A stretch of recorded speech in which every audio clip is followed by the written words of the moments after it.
Post موجود ہیں، YouTube ہے، فیس بک ہے، انسٹاگرام یا واٹس ایپ کے ذریعے بھی آپ حضرات اس پروگرام سے استفادہ حاصل کر سکتے ہیں، اور یقیناً اس پروگرام کے ذریعے سے فقہی احکامات جان کر اپنے روزمرہ کے اعمال کو بہتر انداز میں بجا لانے کی کوشش کر سکتے ہیں۔ ساتھ ساتھ آپ حضرات کے لیے ایک اور بات یہ ہے کہ ہر پروگرام میں دہرائی جاتی ہے کہ آپ تمام ناظرین و سامعین اس پروگرام کا حصہ بن سکتے ہیں۔ اپنے سوالات ہمارے اسکرین کے نیچے چلتے ہوئے نمبرز پر آپ واٹس ایپ کے ذریعے یا ڈائریکٹ کال کر کے بھی آپ ہم تک پہنچا سکتے ہیں، اور سوشل میڈیا پر دیکھنے والے تمام تر ناظرین و سامعین کمنٹ سیکشن میں اپنے سوالات درج کر سکتے ہیں، جن کا جواب دینے کے لیے ہمارے ساتھ موجود ہوتے ہیں حجت الاسلام والمسلمین مولانا شیخ محمد شفا نصفی صاحب، جو کہ یقیناً اپنے قیمتی وقت میں سے ہمیں وقت مہیا کرتے ہیں۔ دعا ہے پروردگار عالم کی بارگاہ میں پروردگار تجھ واسطہ جناب سیدہ کی عزت اور عظمت کا آغا صاحب کو صحت مند زندگی عنایت فرما، اور آغا صاحب سمیت تمام علماء حقہ کا سایہ تا دیر قوم و ملت پر قائم و دائم فرما۔ آئیے اپنے اس مہمان خصوصی کو اس پروگرام میں خوش آمدید کہتے ہیں۔ السلام علیکم ورحمۃ اللہ آغا۔ علیکم السلام جناب زیدی صاحب، کیسے مزاج ہیں آغا صاحب؟ خیریت سے ہیں؟ شکر ہے آپ کی دعا، آپ ٹھیک ہیں؟ سب باقی آپ کے اسٹوڈیو کے ساتھی سب خیریت سے ہیں؟ آغا صاحب آپ کی دعائیں الحمدللہ۔ اچھا آغا صاحب، میں چاہوں گا کہ آپ اس پروگرام کے آغاز میں ہی ابتدائی کلمات کے ذریعے سے ناظرین و سامعین کو متوجہ فرمائیے۔ اعوذ باللہ من الشیطان الرجیم، بسم اللہ الرحمن الرحیم، الحمد للہ رب العالمین، والصلاة والسلام علی خیر خلقہ محمد وآلہ الطیبین الطاہرین، واللعن الابدی علی اعدائہم اجمعین۔ محترم ناظرین و سامعین، میں سب سے پہلے آپ تمام خواتین و حضرات کو ماہ مبارک مہینے کی آمد کی مبارکباد پیش کرتا ہوں، اور اس بات کی بھی کہ اللہ تعالیٰ نے آپ کو اس مہینے کی برکتوں سے فیضیاب ہونے کی توفیق عطا فرمائی ہے، اور ہم یہی دعا کریں گے، بلکہ اس دعا کو دہرائیں گے جو آن حضرت نے اپنے اس خطبے میں کی ہے، جو تقریباً ہر سال رمضان کے آخر میں بیان کیا کرتے تھے۔ اس میں آپ نے فرمایا ایھا الناس، لوگو، یہ رحمتوں اور برکتوں اور مغفرتوں کا مہینہ جو ہے وہ آ گیا ہے یا آ پہنچا ہے۔ اس میں آپ نے فرمایا ہے کہ اللہ تعالیٰ سے سچی نیت اور پاک اور پاکیزہ دلوں کے ساتھ، دلوں سے دعا کرو کہ اللہ تعالیٰ تمہیں اس مہینے کے مکمل روزے رکھنے کی توفیق عطا فرمائے، اور رمضان مبارک میں قرآن مجید کی تلاوت کی توفیق عطا فرمائے۔ اسی خطبے میں آپ نے فرمایا کہ رمضان المبارک میں قرآن کی ایک آیت کی جو تلاوت ہے وہ باقی مہینوں میں مکمل ختم قرآن کے برابر ہے۔ یعنی اس ماہ مبارک کو مبارک ہی اسی لیے کہا جاتا ہے کہ اس میں جو اعمال انجام دیے جاتے ہیں، یعنی اعمال اعضاء و جوارح سے، ہاتھ پاؤں سے، آنکھوں سے یا ہاتھوں سے، ان کا جو اجر ہے وہ عام مہینوں کے مقابلے میں کئی گنا زیادہ ہے۔ برکت اسی کا نام ہے۔ یعنی عام حالات میں اگر 10 کلو گوشت جو ہے وہ جتنے لوگ کھاتے ہیں، اگر یہ جو ہے نا یہ 50 یا 100 آدمی کے لیے اگر کافی ہو جائے، ظاہر ہے یہ بھی ایک معجزہ ہی ہوتا ہے۔ اس کو برکت کہا جاتا ہے، یہ برکت کہا جاتا ہے۔ اب یہ برکت ہے کہ آپ ایک آیت کی تلاوت کریں۔ مثال کے طور پر وہ سورہ الرحمن کی آیت ہے مدھامتان، یہ ایک آیت ہے، یا سورہ واقعہ میں حور عین ہے، حور عین، تو یہ ایک آیت ہے۔ رمضان مبارک میں آپ حور عین کہیں یا مدھامتان کہیں، آپ کو باقی مہینوں میں مکمل 30 سپاروں کی تلاوت کا اجر و ثواب اللہ تعالیٰ عطا فرماتا ہے۔ یعنی اس سے بڑھ کے برکت کا انسان تصور بھی نہیں کر سکتا ہے۔ لیلۃ القدر خیر من الف شہر، یعنی جو شب قدر ہے، اب وہ 19 کی رات ہے، 21 کی رات ہے، 23 کی رات ہے، اس میں جو عمل بھی آپ انجام دیں گے وہ اس کا آپ کو یعنی 1000 مہینوں میں جو آپ عمل انجام دیں گے اس سے اس کا اجر و ثواب زیادہ ہے۔ کتنے گنا زیادہ ہے اس کو اللہ تعالیٰ نے بیان نہیں فرمایا، یہ برکت ہے. یعنی ایک آدمی کی پوری عمر ہے، یعنی کوئی 80-82 سال کی عبادت کے برابر ہے شب قدر میں جو عمل آپ انجام دیں گے، صدقہ دیں گے، قرآن پڑھیں گے، استغفار کریں گے، غریبوں کی مدد کریں گے. تو اسی لیے اس کو ماہ مبارک کہا جاتا ہے کہ اس میں قرآن کی تلاوت کا اجر و ثواب بھی باقی مہینوں میں تلاوت سے کئی گنا زیادہ ہے. اور اسی طرح کوئی بھی نیک عمل جو شبہ قدر میں آپ انجام دیں گے، اس کا اجر اور ثواب باقی مہینوں کی عبادات اور نیکیوں سے 1000 مہینہ جو ہے نا وہ افضل ہے. ہماری دعا ہے ان حضرت کے اس فرمان کی روشنی میں کہ اللہ تعالیٰ ہم سب کو اس مہینے کی برکتوں سے مکمل طور پر فیضیاب ہونے کی توفیق عطا فرمائے. الہی آمین، الہی آمین. جزاک اللہ آغا صاحب. آغا صاحب، ماہ مبارک رمضان کی آمد ہے. یقیناً آج مکمل چاند ہونے کی وہ اعلانات بھی موصول ہو گئے، اور ہر جگہ پر یقیناً آج کی جو سحر ہوگی پہلا روزے کی نیت کر کے لوگ اس میں روزہ رکھیں گے. آغا صاحب، اول سوال یہ ہے کہ آغا صاحب، ماہ مبارک رمضان کا چاند دیکھنے کا کیا طریقہ ہوتا ہے؟ کیا اس کے کوئی مخصوص اعمال ہوتے ہیں، کوئی ایسا طریقہ، یا کوئی چاند دیکھ کر کوئی خاص عبادات جو روایات میں ذکر ہوئی ہوں ان کی وضاحت فرمائیے گا؟ دیکھیں جی، چاند دیکھنے کا طریقہ اگر یہ محترم کالر کا مقصد یہ ہے کہ چاند جو ہے نا وہ کس طریقے سے ثابت ہوتا ہے، کیسا پتہ چلے کہ چاند نظر آ گیا ہے، اگر ان کی یہ مراد ہے تو اس کا جواب یہ ہے کہ یا تو انسان اپنی آنکھوں سے چاند کو دیکھے، یا 2 عادل آدمی آپ کے پاس آ کے گواہی دیں کہ ہم نے چاند کو دیکھا ہے، اور دونوں کے بیان جو ہے نا وہ ایک دوسرے کے مطابق ہو، تضاد نہ ہو، بیان میں کوئی اختلاف نہ ہو. یا جو رواں مہینہ ہے اس کے 30 دن گزر جائیں تو 31واں دن خود بخود جو ہے وہ اگلے مہینے کی پہلی ہوگی، اب وہ رمضان کی پہلی ہو یا شوال کی پہلی. ایک ہے شیعہ کا مطلب یہ ہوتا ہے کہ ایک بے شک عادل نہ ہو، لیکن بہت سارے بندے 8 10 12 آدمی آ کے کہیں کہ ہم نے چاند دیکھا ہے، تو اس سے مہینے کی پہلی جو ہے نا وہ ثابت ہو جاتی ہے، وہ چاہے محرم کی پہلی ہو، رمضان مبارک کی پہلی ہو، یا شوال کی جو ہے نا پہلی ہو. واقعی جہاں تک اگر ان کا مطلب ہے کہ آداب کیا ہیں، وہ پھر وہ دعاؤں کی کتابوں میں کوئی لمبے چوڑے نہیں ہیں، اور جیسے ہی آپ کسی بھی مہینے کا چاند نظر آئے تو آپ یہ دعا پڑھیں. اعمال کتابوں میں ہے، رمضان مبارک کے حوالے سے کافی جو ہے نا وہ دعائیں ہیں. امام سجاد کی طرف بھی بہت ساری جو ہے نا وہ دعائیں منقول ہیں، ان کو دعاؤں کی کتابوں مفاتیح وغیرہ میں تفصیل سے دیکھا جا سکتا ہے. جی آغا صاحب، بہت بہت شکریہ. آغا صاحب، اسی حوالے سے ایک اور بات ہمارے پاس موجود ہے، ایک اور سوال موجود ہے، اور انہوں نے یہ پوچھا ہے کہ آغا صاحب، یہ پوسٹ چلائی جا رہی ہے کہ ماہ مبارک رمضان کا چاند دیکھ کر، یعنی پہلی رات میں ہی اگر چہرے پر، بدن پر، اپنے سر پر عرق گلاب ڈالا جائے تو وہ مستحب عمل ہے. کیا یہ کسی امام کا فرمان ہے، یا یہ لوگوں نے اپنی طرف سے ہی یہ میسج چلانا شروع کر دیے؟ میں اس کی نفی نہیں کر سکتا، لیکن میری نظر سے نہیں گزرا جی یہ فرمان کسی معصوم کا. بہت شکریہ. اس کے بعد اگلے سوال کی جانب چلتے ہیں. بعد السلام پوچھنے والے نے یہ پوچھا ہے کہ آغا صاحب، سوال یہ ہے کہ کیا ہم اپنے علاقے میں موجود مسجد میں جو امام مسجد ہیں، امام جماعت ہیں، کیا ان کو ہم اپنے خمس کی رقم مکمل دے سکتے ہیں یا نہیں؟ اور اگر دے سکتے ہیں تو اس کی کیا شرائط ہیں؟ جی آغا صاحب. دیکھیں جی، وہ امام جماعت ہونا یا امام جمعہ ہونا اس بات کے لیے کافی نہیں ہے کہ آپ اگر ان کو دیں تو آپ کا فرض ادا ہو جائے، آپ بری الذمہ ہو جائیں، چاہے وہ کتنے بھی بڑے عالم ہوں. اگر آپ کو یہ تسلی ہے کہ جس مجتہد کی آپ نے تقلید کر رکھی ہے ان کا یہ وکیل ہے، یعنی ان کی طرف سے یہ مجاز ہے، ان کی طرف سے اس کو اجازت نامہ ملا ہوا ہے کہ وہ خمس وصول کرے.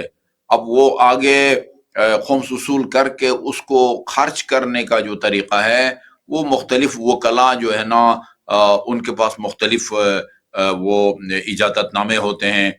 کسی کے پاس فل اختیارات ہوتے ہیں کہ اس کو جہاں مرضی خرچ کریں، کسی کے پاس یہ ہوتا ہے کہ آپ خمس وصول کریں، مثال کے طور پر مال امام، اور آدھا جو ہے نا وہ خود ہی جہاں جہاں مال امام خرچ ہوتا ہے ادھر خرچ کرے، اور باقی جو ہے وہ مرجع کی طرف بھجوائے جائے۔ اور کسی کے پاس جو ہے وہ 1/3 کی جو ہے وہ اجازت ہوتی ہے، 1/3 مال امام جو ہے وہ وہاں خرچ کریں جہاں مال امام خرچ ہوتا ہے، مسجد کی تعمیر، مدرسے کی تعمیر، غریبوں کی امداد وغیرہ۔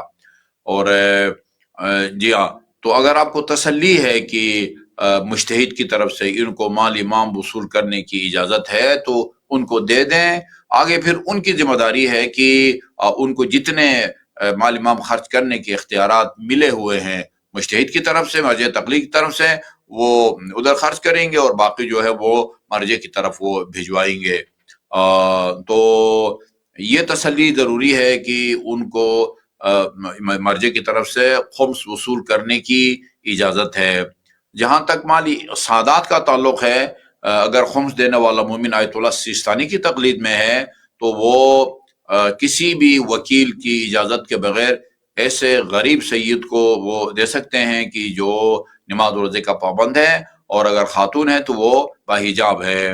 اور رہبر معظم کا اگر کوئی مقلد ہے تو وہ مال امام مال سعادت دونوں میں مرجع یا اس کے وکیل کی اجازت کو ضروری سمجھتے ہیں۔ جی آغا صاحب بہت بہت شکریہ۔ اس کے بعد ہمارے پاس اگلا سوال موجود ہے، اور پوچھنے والے نے بعد السلام یہ پوچھا ہے کہ آغا صاحب کیا باپ کی جائیداد میں، باپ کی وراثت جب تقسیم ہوتی ہے تو کیا اس میں بیٹی کا حق کہاں کہاں ہے؟ مثال کے طور پر کیا تعمیر شدہ مکان میں بیٹی کا حصہ ہوگا، یا فقط جو پلاٹ ہوتے ہیں خالی زمینوں میں بھی بیٹی کا حصہ ہوتا ہے؟ اس کی وضاحت فرمائیے گا۔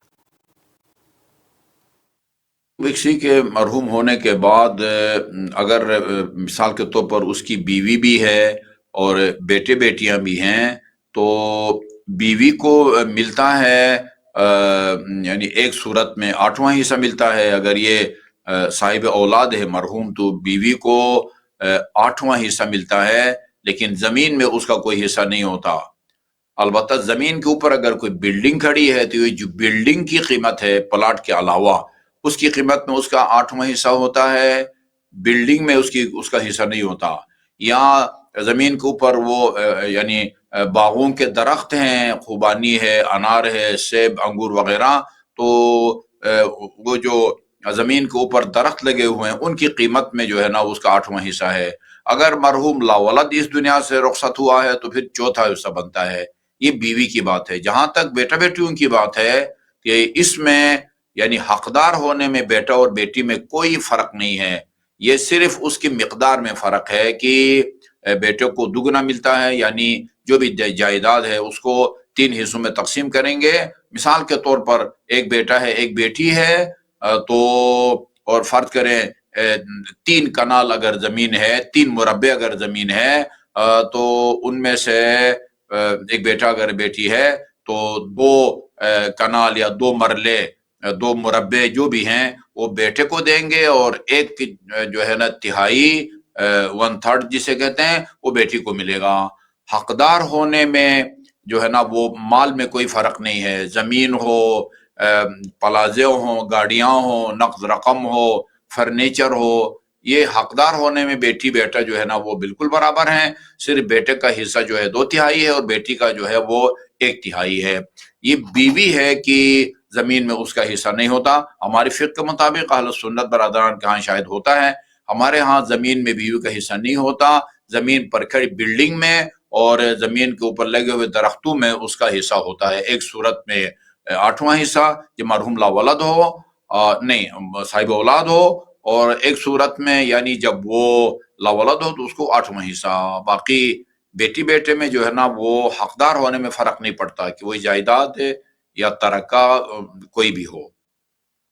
جی آغا صاحب بہت بہت شکریہ۔ اس کے بعد ہمارے پاس ایک حج کے حوالے سے، عمرے کے حوالے سے سوال آیا ہے، لیکن وہ سوال واضح نہیں ہے آغا صاحب۔ سوال جو میں سمجھ پا رہا ہوں وہ یہ ہے کہ آغا صاحب ایک خاتون ہے سوال کرنے والی، بعد السلام، انہوں نے یہ بتایا ہے کہ میں آیت اللہ سیستانی کی تقلید کرتی ہوں، اور میں جب اپنا عمرہ کر رہی تھی تو اس کے بعد، اس واجب عمرے کے بعد، اس واجب حج کے بعد تمام تر خواتین کو مقام ابراہیم سے دور کیا جا رہا تھا اور اوپر والے فلور پر بھیجا جا رہا تھا۔ تو میں نے طواف کے بعد جو نماز پڑھی ہے وہ پہلی منزل پر پڑی ہے کہ جو خانہ کعبہ کی چھت کے برابر تھا. تو آقا صاحب کیا میرا طواف یا عمرہ جو ہے وہ قبول ہوگا یا نہیں، یہ واضح فرما دیجیے گا. ان کو یعنی مقام ابراہیم سے دور بھی نہیں پڑھنے دیا گیا. ایسا تو کبھی نہیں ہوتا کہ ان کو طواف کے بعد نماز نہ پڑھنے دیں، نہ مقام ابراہیم کے قریب نہ اس کے دور، اور ان کو اوپر بھیج دیا جائے. یعنی انہوں نے طواف بھی اوپر کیا ہے یا طواف نیچے کیا ہے، اور صرف نماز کے لیے اوپر بھیجا گیا. ہم نے تو کبھی ایسا نہیں دیکھا کہ وہ طواف کرنے کے بعد نماز نہ پڑھنے دیا گیا ہو، نہ مقام ابراہیم کے قریب نہ اس سے دور، بلکہ اوپر کے فلور میں بھیج دیا گیا ہو. ایسا ہوتا نہیں ہے. اوپر جانا بھی اتنا آسان نہیں ہوتا. وہاں پتہ نہیں کچھ اور کہنا چاہتے ہوں گے. یہ واضح نہیں ہے. خیر یہ سوال دوبارہ اگر دیکھ رہی ہیں تو سوال آپ آسان انداز میں دوبارہ سے سینڈ کر دیجئے تاکہ آپ کا جواب بھی مکمل اور آسان انداز میں دیا جا سکے. اچھا آقا صاحب اگلا سوال ہم شامل کرتے ہیں، اور اس میں بعد السلام انہوں نے لکھا ہے کہ قبلہ 2017 میں مجھ پر حج واجب ہوا تھا، میں نے درخواست دی لیکن قرآن دازی میں میرا نام نہیں نکلا، بعد میں مجھے توفیق نہ ہوئی، کیا وہ حج مجھ پر واجب ہے یا نہیں؟ اور اس کے ساتھ یہ بھی بتائیے کہ کیا ادھار لے کے یا قرضہ لے کر میں اپنا یہ فریضہ انجام دے سکتا ہوں یا نہیں، اس کی وضاحت فرمائیے گا. جی وہ میں پہلے دوسرے سوال کا جواب عرض کروں گا. ادھار لے کے جو ہے نا وہ آپ کر سکتی ہیں، بشرطی کہ آپ جلدی جو ہے نا اس کی ادائیگی کی پوزیشن میں ہوں اور اس حالت میں ہوں. اور جہاں تک اگر وہ حج آپ پر اوپر واجب ہو گیا ہے یعنی اور آپ نے پہلی فرصت میں اقدام کیا ہے اور اس کے بعد نہیں ہو سکا، تو یہ ہے کہ بہتر ہے کہ آپ اگلے سال تک جو ہے نا وہ اپنے آپ کو مستطیع رکھیں، یعنی حج کے جو اخراجات ہیں ان کو جو ہے نا وہ بچا کے رکھیں تاکہ وہ اگلے مرحلے میں جو ہے نا وہ آپ کر سکیں. جی آقا صاحب بہت شکریہ. اگلے سوال کو شامل کرتے ہیں. بعد السلام انہوں نے پوچھا ہے کہ آقا صاحب اگر کوئی شوہر اپنی بیوی کو طلاق دینے سے انکار کرے اور کسی صورت راضی نہ ہو بلکہ وہ یہ کہے کہ میں اس کو بسانا چاہتا ہوں، ہر شرط حق پورا کرنے کو تیار ہوں، لیکن لڑکی پھر بھی کہتی ہو کہ مجھے طلاق دو ورنہ میں حاکم شرع یعنی مجتہد یا اس کے وکیل سے طلاق کا صیغہ جاری کروا لوں گی، جبکہ شوہر تو بیوی سے محبت کرتا ہے، اس کے تمام حقوق پورے کرنے کو تیار ہے. اس صورتحال میں مجتہد یا اس کا وکیل عورت کے مطالبے پر شوہر کی اجازت کے بغیر طلاق جاری کر سکتا ہے یا نہیں؟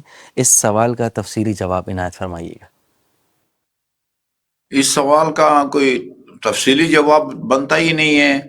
مختصر سوال یہ ہے کہ بنیادی طور پر اللہ تعالیٰ نے طلاق کا جو اختیار ہے وہ شوہر کو دیا ہے، بیوی صرف مطالبہ کر سکتی ہے. وہ چند ایک صورتیں ہیں جہاں پر حاکم شرع کو اختیار ہے کہ وہ شوہر کی مرضی کے خلاف بیوی کو طلاق دے دے. وہ حق زوجیت ادا نہیں کرتا، خرچہ نہیں دیتا یا نہیں جو ہے نہ دے سکتا، نہ طلاق دیتا ہے نہ صحیح بساتا ہے، چھپتا پھرتا ہے. ایسی صورت میں حاکم شرع کو اختیار ہے کہ وہ اپنے اختیارات استعمال کر کے اس کو فارغ کرے. اس کے علاوہ جو ہے وہ تمام تر اخراجات بھی دیتا ہے، حق زوجیت بھی ادا کرتا ہے، بسانے کے لیے بھی تیار ہے، لیکن بس وہ اس کو پسند نہیں کرتی کسی وجہ سے. تو یہ حاکم شرع جو ہے نا یہ ایسا نہیں کرتا کہ وہ بس شوہر کے کہنے پر، بیوی کے کہنے پر اس کے صیغہ طلاق جاری کر دے. یہ چند ایک صورتیں ہیں کہ جہاں پر حاکم شرع جو ہے نا وہ طلاق دے سکتا ہے. یا مثلا کوئی دھوکہ دہی ثابت ہو جائے، مثلا کہا یہ گیا تھا کہ یہ مطلب کوئی ڈاکٹر ہے یا پی ایچ ڈی ہے، بعد میں پتہ چلا کہ یہ میٹرک بھی نہیں ہے، ایف ایس سی بھی نہیں ہے. اس کو تدلیس کہتے ہیں. اس قسم کی دھوکہ دہی اگر ثابت ہو جائے تو وہاں جو ہے نا حاکم شرع وہ کر سکتا ہے. اس کے علاوہ صرف پتہ نہیں اس کی مجھے فلان پسند نہیں ہے، فلان حرکت پسند نہیں ہے، اچھا جی اس کی شکل و صورت پسند نہیں ہے، یہ اس وجہ سے حاکم شرع بھی نہیں دیتا. یہ اس کے دھمکی جو ہے نا وہ بھی بیجا ہے، طلاق دے دو نہیں تو حاکم شرع کے پاس جاؤں گی. حاکم شرع بھی آپ کو ایسی وہ جو ہے نا وہ خاتون کے کوئی آرڈر کا تو پابند نہیں ہے. جی آغا صاحب بہت بہت شکریہ. اس کے بعد ہمارے پاس اگلا سوال موجود ہے وائس میسیج کی صورت میں، آئیے اسے شامل کرتے ہیں. السلام علیکم قبلہ محترم. قبلہ پروگرام میں کیونکہ رش زیادہ ہوتا ہے تو ایڈوانس سوال کر رہا ہوں، لازمی پوچھ کے بتائیے کیونکہ ماہ رمضان ابھی آغاز ہو گئے. تو پوچھنا یہ تھا کہ میرے 2 بچے ہیں، ابھی چھوٹا بچہ 2 سال کا ہوا ہے، تو اس سے پہلے السلام علیکم قبلہ محترم قبلہ پروگرام میں کیونکہ رش زیادہ ہوتا ہے تو ایڈوانس سوال کر رہا ہوں، لازمی پوچھ کے بتائیے کیونکہ ماہ رمضان ابھی آغاز ہو گیا ہے۔ تو پوچھنا یہ تھا کہ میرے 2 بچے ہیں، ابھی چھوٹا بچہ 2 سال کا ہوا ہے، تو اس سے پہلے میری مسز نے 3 سال روزے نہیں رکھے، تو انفارچونیٹلی میں نے اس کا مد ادا نہیں کیا۔ تو ابھی رمضان سے پہلے میں چاہ رہا ہوں، لیکن ابھی میں ہر مہینے نا اپنے ایک عزیز ہیں قریبی بلڈ ریلیشن میں ان کو آٹا دیتا ہوں، مطلب راشن وغیرہ دیتا ہوں۔ تو کیا جو میں نے ان کو آلریڈی آٹا دیا ہوا ہے اس کو میں مد کی نیت کر لوں تو وہ ہو جائے گا، یا میں اس کا الگ سے آٹا جو جتنے گرام 775 گرام یا 750 جو بھی ہے وہ میں اس کے حساب سے دوبارہ دوں؟ تو کائنڈلی اس کی لازمی وضاحت دیجیے گا۔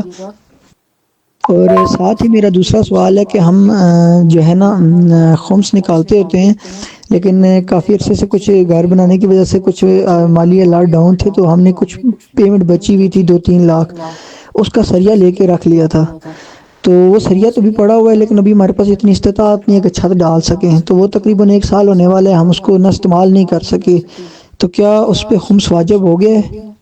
کیونکہ ابھی ہماری استطاعت اتنی نہیں تھی، جو پیمنٹ بچی ہوئی تھی ہم نے اس وجہ سے ذریعہ لے لیا تھا کہ یہ روز بروز مہنگا ہو رہا ہے، تو ابھی ہم کافی مقروض بھی ہیں، تو اس میں بھی تھوڑی سی رہنمائی فرمائیے گا۔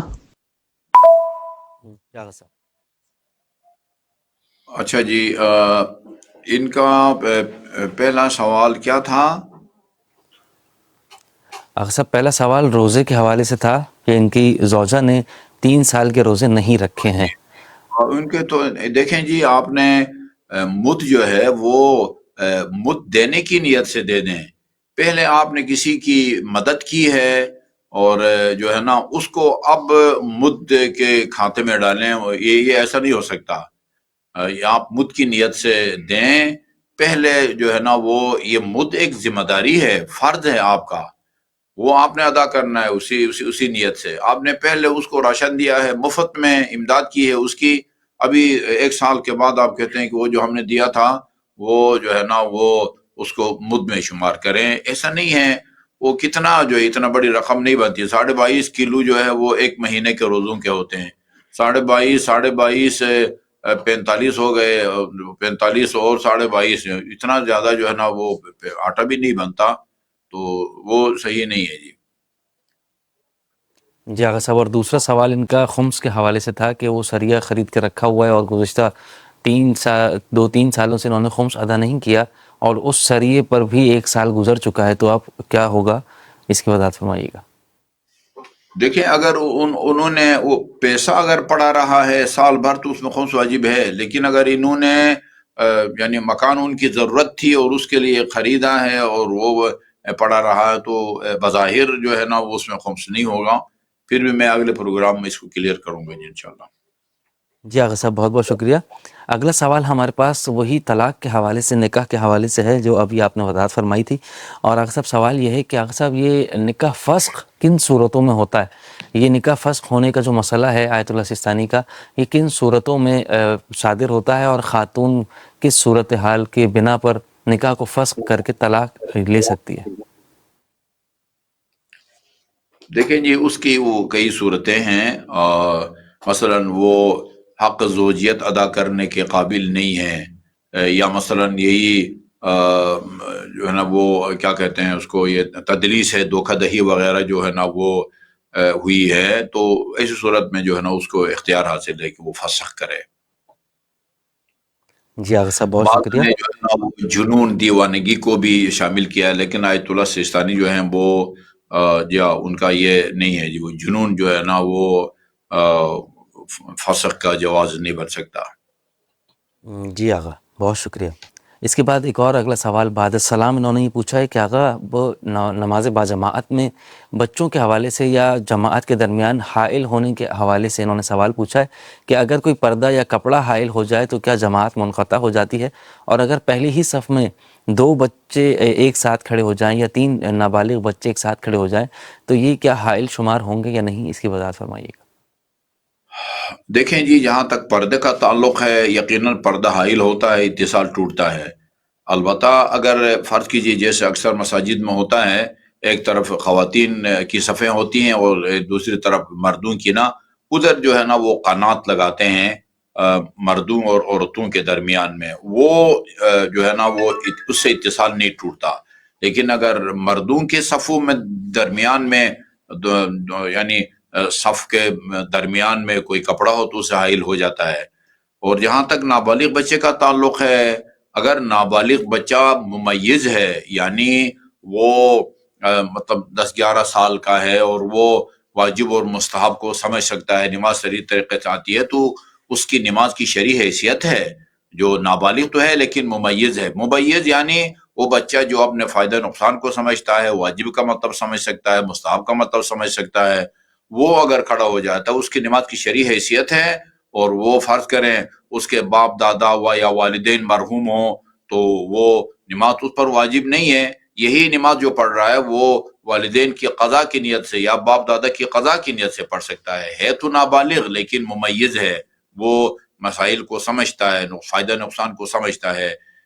ایسے نابالغ کے کھڑے ہونے سے اتصال نہیں ٹوٹتا، یہ اتصال برقرار رہتا ہے. لیکن بالکل بچہ ہے 3-4 سال کا، 6-7 سال کا ہے تو وہ ممیز نہیں ہوتا، وہ اگر کھڑا ہے تو وہ جو ہے نا حائل بنتا ہے.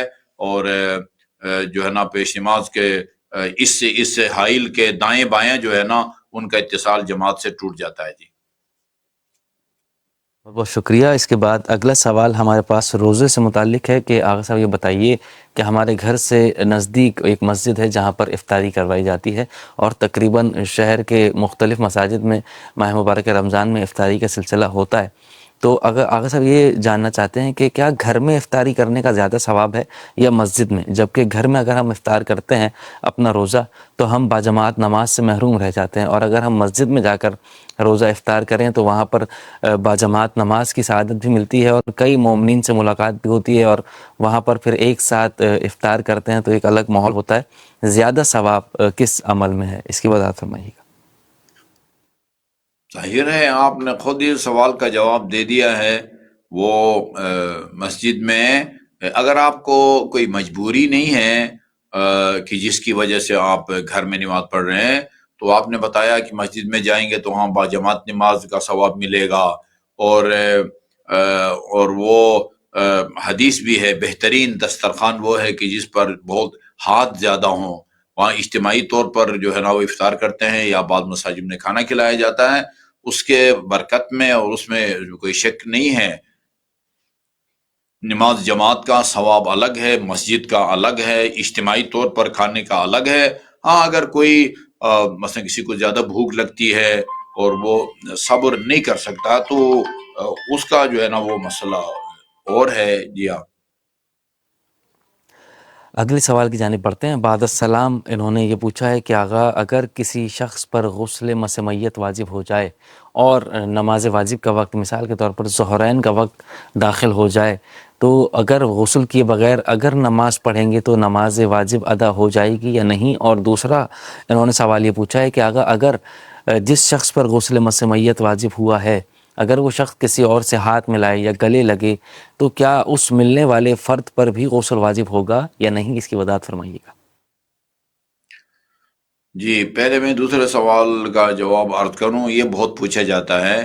غسل مس میت صرف اس آدمی پر واجب ہوتا ہے جس کا ڈائریکٹ میت کے بدن کو ہاتھ لگے اس کے مر کے ٹھنڈے ہونے کے بعد اور اس کو غسل دیے جانے سے پہلے. ڈائریکٹ جس کا ہاتھ لگے اس پر غسل واجب ہوتا ہے. ڈائریکٹ ہاتھ لگے، دستانے پہنے ہوئے ہوں پھر نہیں ہوتا. میت کو کپڑوں سمیت ہاتھ لگائیں تو بھی جو ہے نا وہ نہیں ہوتا. اور جہاں تک سوال کے پہلے حصے کا تعلق ہے غسل مس میت کے بغیر جو ہے نا وہ نماز نہیں ہوتی. جی آغا صاحب بہت شکریہ. اگلے سوال کی جانب بڑھتے ہیں اور رشتے کے متعلق سوال ہمارے پاس کشمیر سے سوال کرنے والی خاتون نے سوال پوچھا ہے کہ آغا صاحب اگر والدین زبردستی اپنی مرضی سے کہیں پر رشتہ کروا دیں جہاں پر ہم شادی کرنے کے لیے راضی نہ ہوں تو آغا صاحب کیا ہماری رضامندی کے علاوہ ماں باپ کو یہ حق ہے کہ وہ ہمارا رشتہ کسی بھی فرد کے ساتھ کروا دیں اور ہم اس پہ راضی اور خوشی شادی کر لیں، جبکہ والدین ہمارے انکار سے شدید ناراض بھی ہو رہے ہیں کہ تم ہماری بات نہیں مانتی، اس کی وضاحت فرمائیے گا۔ دیکھیں جی، والدین نکاح میں لڑکا لڑکی کی رضامندی، اور لڑکی اگر کنواری ہے تو باپ یا دادا کی رضامندی یہ ضروری ہے، اس کے بغیر نکاح نہیں ہوتا۔ تو یہ کہ اور رضامندی کا مطلب یہ ہے کہ یعنی دل سے لڑکا راضی ہو، مثلا یہ کہ فلاں لڑکی سے جو ہے نا وہ نکاح پر، اسی طرح لڑکی بھی دل سے راضی ہو۔ باپ راضی نہیں ہے یا بیٹی راضی نہیں ہے یا بیٹا راضی نہیں ہے تو وہ زبردستی نکاح نہیں ہوتا۔ جی آغا صاحب بہت شکریہ۔ اگلا سوال ہمارے پاس ایک ڈاکٹر صاحبہ ہیں، انہوں نے پوچھا ہے، بعد السلام یہ پوچھا ہے انہوں نے کہ آغا صاحب میں ہاسپٹل میں ہوتی ہوں اور میں ایمرجنسی میں ہوتی ہوں بچوں کی، تو اکثر ایسا ہوتا ہے کہ وہاں پر ایسے کیسز آتے ہیں کہ جو ایکسپائر ہو جاتے ہیں بچے آنے کے بعد، کسی بھی مرض میں مبتلا ہوتے ہیں یا پھر کسی بھی سلسلے میں آتے ہیں، اکثر ایسا ہوتا ہے کہ ان کا انتقال ہو جاتا ہے، اور پھر ہماری ڈیوٹی یہ ہے کہ ہم ان مردار بچوں کو کفن بھی دیتے ہیں، کفن پہناتے ہیں، اور پھر ان کو باقاعدہ ان کی فیملیز کے حوالے کیا جاتا ہے۔ اکثر ایسا ہوتا ہے کہ بچے نابالغ ہوتے ہیں، اب نابالغ بچوں کی ڈیڈ باڈی کو چھونے سے غسل مسمیت واجب ہوتا ہے یا نہیں؟ اور اکثر ایسا ہوتا ہے کہ میں اپنے غسل مسمیت کرنا بھول جاتی ہوں، جس کی وجہ سے میں اپنے گھر کے سارے کام کرتی ہوں، کبھی نماز بھی پڑھ لیتی ہوں، اور سارے کام ایسے ہوتے ہیں کہ جو گھریلو کام ہیں، کہ آغا صاحب غسل مسمیت کی حالت میں گھر کے سارے کام، کھانا وغیرہ پکانا، اس میں کوئی قباحت ہے یا نہیں؟ اس کی وضاحت فرمائیے گا۔ دیکھیں جی، جس طرح آدمی واش روم جاتا ہے اور پیشاب پاخانہ کرتا ہے اور لوکل جگہوں کو پاک کر کے آتا ہے، تو اس کا بدن ناپاک نہیں ہوتا، لیکن باطہارت نہیں ہوتا، ایک معنوی اور باطنی آلودگی ہوتی ہے، اس کی وجہ سے نہ آپ نماز پڑھ سکتے ہیں، نہ قرآن کے الفاظ کو جو ہے نا وہ ہاتھ لگا سکتے ہیں۔ اور یہ جس کے ذمہ غسل مس میت ہے، یہ بندہ میت کو ہاتھ لگانے کے نتیجے میں ناپاک نہیں ہو جاتا، ایک معنوی آلودگی ہو جاتی ہے، اس کے بغیر نماز نہیں پڑھ سکتا۔ لیکن فرض کیجئے میت کو ہاتھ لگایا تھا تو اس کا ہاتھ جو ہے نا وہ ناپاک ہو گیا تھا، تو وہ اپنا ہاتھ وغیرہ وہ پاک کر لے، اس کے بعد وہ کھانا وغیرہ بھی جو ہے نا وہ پکا۔ جس طرح ایک خاتون ہے، ماہواری کے دن ہے، اس کے ماہواری کے دن ہے، وہ ایک معنوی آلودگی ہے، اس کے ہاتھ جو ہے نا وہ ظاہری پاک ہیں تو وہ کھانا بھی پکا سکتی ہے، آٹا بھی گوندھ سکتی ہے، سب کچھ کر سکتی ہے، تو یہ نماز نہیں پڑھ سکتا۔ باقی ظاہری کوئی آلودگی نہ لگی ہوئی ہو تو لوگوں سے ہاتھ بھی ملا سکتا ہے، گیلے، اور کھانا وغیرہ بھی خاتون جو ہے نا پکا سکتی ہے۔ باقی یہ ہے کہ اس میں عمر، بچہ جو ہے عمر کے کسی بھی حصے میں ہے، ابھی تازہ پیدا ہوا ہے اور وہ فوت ہو گیا ہے، اس کو ہاتھ لگانے کے نتیجے میں غسل مس میت واجب ہو جاتا ہے، اور صرف جو اسی طرح غسل کو، اس کو بچے کو غسل دینا بھی واجب ہے، چاہے کسی بھی عمر کے حصے میں ہو۔ صرف یہ کہ جو نماز جنازہ ہے وہ جب تک بچہ یا بچی 6 سال کا نہ ہو، ان کا نماز جنازہ واجب نہیں ہے۔ جی آغا صاحب بہت بہت شکریہ۔ اگلا سوال ہمارے پاس موجود ہے کہ آغا صاحب اگر کوئی شخص نماز پڑھ رہا ہو اور ہم اس کے آگے سے گزر جائیں، کہ کتنا فاصلہ ہو، 2 قدم کے فاصلے سے اگر ہم اس کے آگے سے گزر رہے ہیں یا کافی آگے سے، وہ بالکل اس کے سامنے سے اگر ہم گزر رہے ہیں، تو کیا اس کی نماز میں کوئی خلل پیدا ہوگا؟ کیا نماز باطل ہوگی یا نہیں؟ اس کی وضاحت فرمائیے گا۔ نہیں ہوتی جی، سامنے سے گزر جائیں، بالکل اس کے جسم سے ٹچ کرتے ہوئے گزرے، 1 میٹر کے فاصلے سے گزریں، ہمارے نزدیک اس سے نماز باطل نہیں ہوتی۔ ناظرین کرام، ہمارے ساتھ موجود ہیں حجت الاسلام والمسلمین مولانا محمد شفا نجفی صاحب، جو کہ یقیناً اپنے قیمتی وقت میں سے ہمیں وقت مہیا کرتے ہیں۔ یقیناً دامن وقت میں گنجائش نہ ہونے کی بنا پر ہمارا یہ پروگرام یہیں پر اختتام پذیر ہوا چاہتا ہے۔ دعا ہے پروردگار عالم کی بارگاہ ہمیں پروردگار تجھے واسطہ محمد و آل محمد کا، تجھے واسطہ چہردہ معصومین علیہ الصلاۃ والسلام کی عزت اور عظمت کا، ہماری اس عظیم عبادت کو اپنی بارگاہ میں قبول فرما۔ ماہ مبارک رمضان کے مہینے میں تمام تر مومنین کو زیادہ سے زیادہ توفیق عنایت فرما کہ اعمال نیک کی جانب زیادہ سے زیادہ رغبت پیدا کریں، دوسروں کا احساس احساس کریں, دوسرے مومنین کا خیال رکھیں, بالخصوص تمام مومنین کے تمام گناہ کبیرہ و صغیرہ کو معاف فرما, تمام مومنین کے حالات کو بہترین حالات میں تبدیل فرما, اور ہماری سب سے بڑی دعا ہمارے وقت کے امام کے ظہور میں تعجیل فرما, ہم ان کے آوان و انصار میں شامل فرما. انہی دعاؤں کے ساتھ اجازت دیجیے اپنے میزبان سید حماد علی زیدی کو. والسلام علیکم ورحمۃ اللہ وبرکاتہ.